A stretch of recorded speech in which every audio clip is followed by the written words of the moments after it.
Imago et Sigillum, sellos de placa eclesiásticos del Archivo Municipal de Córdoba.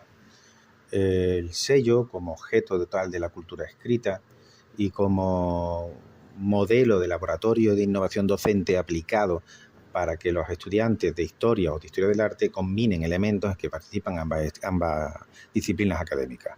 El sello también como elemento integrador tanto de la paleografía y de la validación diplomática, como también como fuente propia de identificación del poder y de la semiótica visual de la política.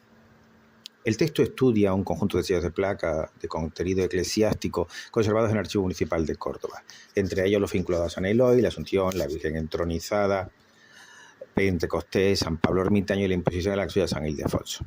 La tesis fundamental de estos trabajos y de este proyecto de innovación docente es que estas improntas no deben considerarse simples adornos piadosos o elementos decorativos, sino instrumentos de validación documental y signos de identidad corporativa. En ellas convergen derecho, imagen, técnica, semiótica y poder social. El enfoque adoptado es interdisciplinar. La diplomática permite situar al sello dentro de la estructura del documento y explicar su función de validatio. La sigilografía estudia la matriz, la impronta, la forma, la materia y la leyenda. La historia del arte y la iconografía identifican tipos visuales y modelos devocionales. La semiótica explica el funcionamiento del sello como signo, símbolo y referente. Finalmente, la historia social permite entender la impronta como capital simbólico y como marca de distinción en la sociedad estamental del antiguo régimen. El texto parte de una observación historiográfica. La sigilografía moderna de corporaciones, cofradías y gremios ha recibido menos atención que los grandes sellos regios, nobiliarios y eclesiásticos medievales. Sin embargo, los sellos modestos conservados en archivos municipales son extraordinariamente reveladores.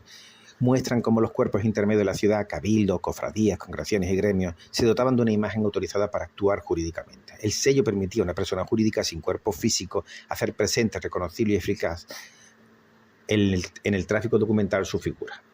Esto es lo que deben comprender especialmente los estudiantes, que el sello de pequeñas congregaciones o la utilización del símbolo y de la semiótica del signo en la imagen es lo que favorece que estas pequeñas corporaciones adquieran una figura fundamental que influencia a la sociedad.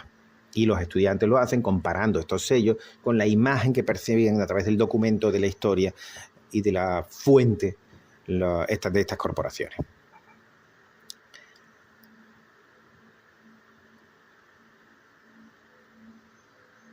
El interés del corpus cordobés existe en su escala. No son los grandes sellos de la monarquía ni de las catedrales medievales, sino improntas de corporaciones locales. Precisamente por ello permiten observar cómo la autoridad se producía en niveles intermedios de la sociedad. El poder documental no pertenecía solo al rey o al notario, también las comunidades urbanas necesitaban signos estables para acreditar acuerdos, pertenencia y memoria institucional. Una caracterización diplomática y una función validatoria en el sello de placa se distingue del sello pendiente, el de placa y el de pendiente, por su modo de aplicación. Es una cuestión técnica que deben distinguir los estudiantes. Mientras el pendiente cuelga del documento mediante cordones, tiras o vínculos, el de placa se adhiere directamente al soporte mediante cera u oblea cubierta por papel. Esta modalidad se generalizó en la Edad Moderna por razones de economía, rapidez y adecuación a una administración documental más frecuente, que se podía apilar, que se podía archivar más adecuadamente, con lo cual también los estudiantes aprenden que la tecnología de la administración del espacio y del documento también tiene efectividad. Su fragilidad material no reduce su valor. La impronta cerraba y autentificaba el acto escrito, convirtiéndolo en documento dotado de fuerza probatoria. Es más, desde el punto de vista técnico, los sellos de placa son mucho más elaborados y más en sus imágenes que los sellos pendientes. La distinción entre matriz e impronta es esencial. La matriz es el cuño grabado en negativo, custodiado por la institución. La impronta es la huella positiva que se fija en el documento. La matriz representa la autoridad potencial, la impronta la actualiza en cada acto. La pérdida, falsificación o uso indebido de la matriz era grave porque afectaba la autenticidad de los documentos emitidos por la corporación. En este sentido, el sello es una tecnología jurídica de confianza. Apliquémoslo con la revuelta de los comuneros, cuando el sello de Carlos V pasa a mano de los rebeldes y entonces pueden emitir documentos de Cancillería validados con el sello de Carlos V. El texto sitúa el sello dentro de la fase diplomática de validación de un documento. Un documento no adquiere plena eficacia solo por contener escritura, sino por incorporar signos autentificadores, suscripciones, signos notariales, cruces, monogramas y sellos. El sello fue durante siglos uno de los más poderosos de esos signos porque hacía presente a la autoridad ausente. Para las corporaciones religiosas y gremiales, la imagen sellada actuaba como una firma colectiva. Ninguna persona individual encarnaba por completo la institución, pero el sello sí podía representarla de forma estable y reconocible. La técnica del sello de placa se ajusta a la burocratización moderna. Su bajo coste y facilidad de uso la hicieron idóneo para documentos cotidianos, pero su función seguía siendo solemne: cerrar, autenticar y responsabilizar. La fragilidad de la impronta contrasta con la fuerza jurídica del gesto. Esta tensión entre modestia material y eficacia institucional es una de las claves para comprender su importancia histórica. Un análisis de la semiótica del sello, su imagen, su leyenda y su referente es lo que es esencial en este asunto. Y quizá lo más complejo para cualquier tipo de aproximación de los estudiantes y de los alumnos que se tienen que formar a este ámbito. El texto desarrolla una lectura semiótica del sello. La impronta combina imagen y palabra. El campo sigilar ofrece una figura reconocible, mientras la leyenda identifica al titular. La imagen aporta carga simbólica, memoria visual y reconocimiento inmediato. La leyenda fija el referente y evita ambigüedades. Sin esa relación, una misma representación de un santo podía servir a numerosas corporaciones. El texto y la imagen cooperan para producir un signo eficaz en términos jurídicos, sociales y devocionales. El sello se interpreta como un símbolo de símbolos. En los sellos heráldicos, las armas remiten a linajes, oficios de guerra y dignidad social. En los eclesiásticos, los atributos de santos y misterios remiten a autoridad religiosa, patronazgo y pertenencia espiritual. El sello iconográfico funciona por semejanza, pero también por convención. La comunidad reconoce que esa imagen representa una corporación concreta. La impronta no es, por tanto, mera ilustración, sino codificación visual de identidad. La noción de imago corporativa ocupa un lugar central. Las corporaciones son personas jurídicas sin rostro físico, necesitan signos que las haga visibles. El sello resuelve esa ausencia al dotarlas de una imagen estable, reproducible y dotada de autoridad. Cada impresión repite mecánicamente la matriz, garantizando continuidad e identidad. Así, el sello crea presencia institucional allí donde no hay cuerpo individual. En el contexto eclesiástico, esta operación adopta la forma de imago ecclesiae. La imagen sagrada funciona como rostro visible de la comunidad religiosa o gremial. La lectura semiótica permite superar el catálogo descriptivo. El sello no solo informa sobre una devoción, sino que produce identidad por repetición.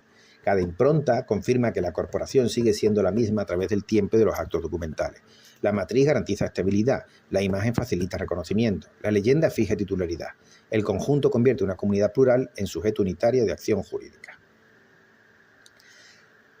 Específicamente el corpus iconográfico cordobés, que es el que estudian los estudiantes de la Universidad de Córdoba.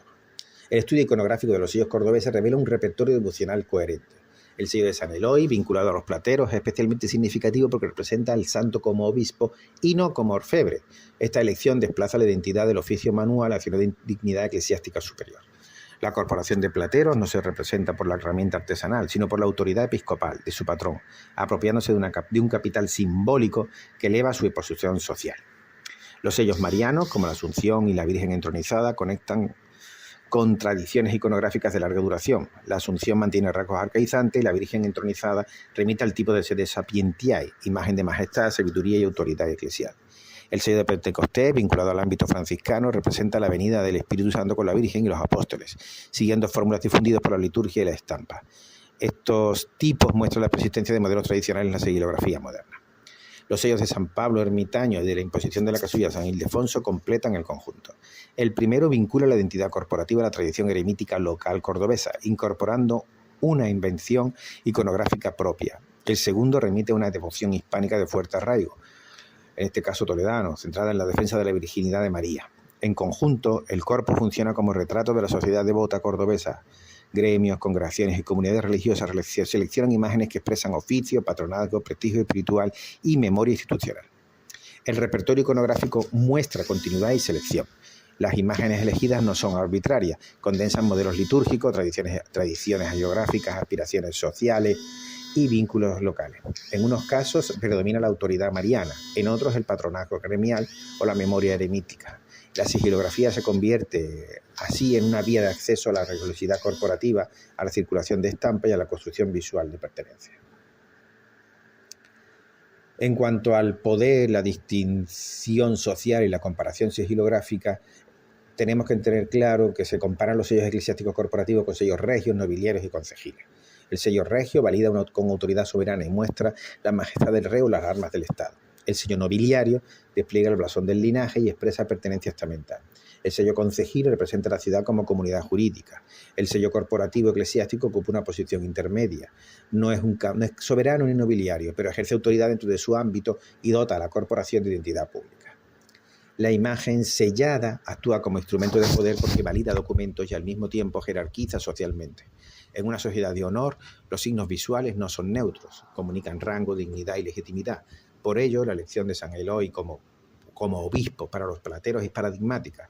Un gremio artesanal adopta la figura episcopal para distanciarse simbólicamente del trabajo manual y situarse en un registro de mayor prestigio. El sello modela la identidad que la corporación desea proyectar. La impronta se inscribe así en la cultura barroca de la representación, donde la imagen no solo describe la realidad social, sino que contribuye a producirla. Validar un documento era también declarar quién se era y qué lugar se ocupaba en el cuerpo social.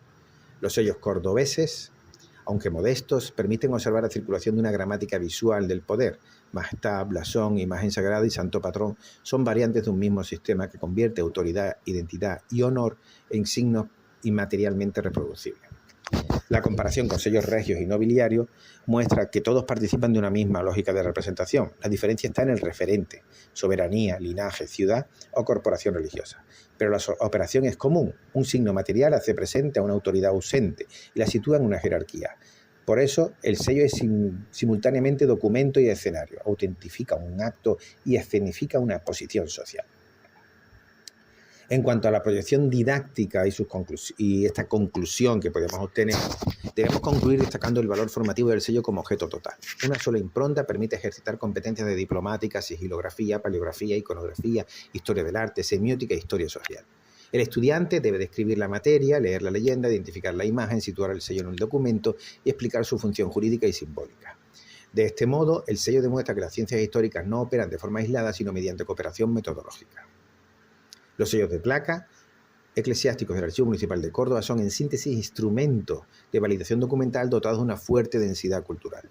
Hacen presente a corporaciones ausentes, producen identidad institucional, comunican autoridad religiosa y expresan estrategias de distinción social. No son elementos secundarios de la documentación, sino claves para comprender cómo la sociedad del antiguo régimen articulaba prueba, imagen, honor y poder. Las conclusiones abren una agenda de investigación. Sería necesario elaborar un catálogo sigilográfico completo de los sellos corporativos y eclesiásticos cordobeses, compararlo con otros archivos andaluces y estudiar la relación entre matrices, improntas, grabados y miniaturas.